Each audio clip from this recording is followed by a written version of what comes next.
দেখেন দেশটা কোন জায়গায় আছে। আত্মীয়র বাসায় যদি একজন শিশু নিরাপদ না থাকে, দর্শকের গলায় দিতে হবে মৃত্যুদণ্ড।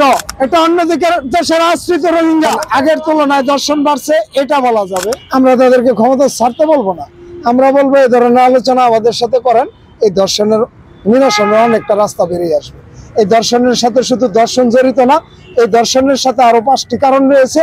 এই 5টি কারণ সহ এই 6টি কারণকে যদি উদ্ঘাটন করা না হয়, এদেশে দর্শন কোনোদিনই দূর হবে। তবে দর্শন যে এর ওখানে বাড়ছে এটা না, এই দর্শনটার আলোচনা আগের থেকেই করা হইতেছে। পরিমল যখন দর্শন করলো, যখন সঠিক বিচার হলো না, তখন দর্শন কমার কোনো সম্ভাবনাই নেই। কারণ প্রথম নারী সঠিক বিচার হয়েছে না। আপনি গ্রাম দেশের একটা কথা বলি যে আমাদের ওই বাচ্চা যারা বলতো যে আগের হাল যেদিকে যা পরের ডাই দিকে যায়, মানে একটু তেরা।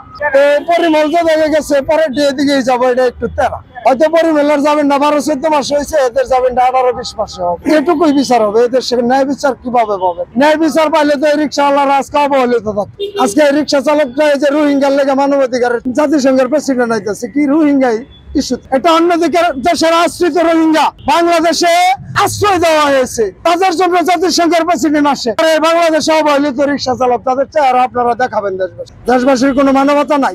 এই দেশবাসী রক্ত চুষায় চালায়া দর্শকের গলায় দিতে হবে মৃত্যুদণ্ড। আমরা দর্শকের হাতে কোনো হাত করা দেখতে চাই না। তাকে ওই কোনো রডের ভিতরে আটকায় রেখে বিচার করুক। মহামান্য জাস্টিস বসে একদিনের বিচার 10 দিন করুক। একজন মেয়ের শ্লীলতা হানি করার জন্য একটি রায়কে 10 বার করুক। এ ধরনের বিচার আমরা চাই না। আমরা চাই এদেশের মা বোনের ইজ্জতের উপরে যে হিংসা হায়নারা হাত দিবে, তাদেরকে সাথে সাথে মৃত্যু নিশ্চিত করে এই বিচার নিশ্চিত করতে হবে।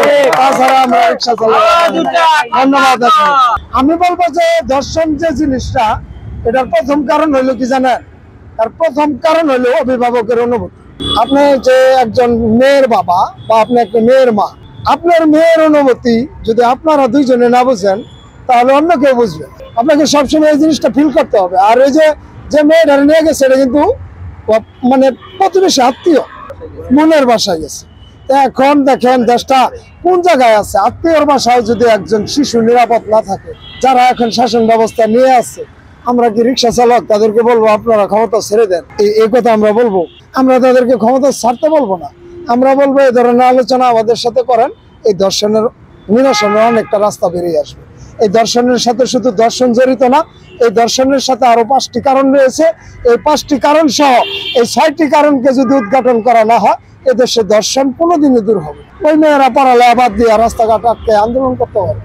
আমি হয়তো ব্যাপারে বা খবরের শিরোনামে দেখলাম যে চিটাগাং ভার্সিটিও রাস্তা অবরোধ, মানে আটকায়া দর্শনের ব্যাপারে আন্দোলন করছে। আমি কিছুদিন আগে একটা স্লোগানে বলছি যে মেয়েরা বলতেছে রাষ্ট্র তুই দর্শক, রাষ্ট্র তুই দর্শক।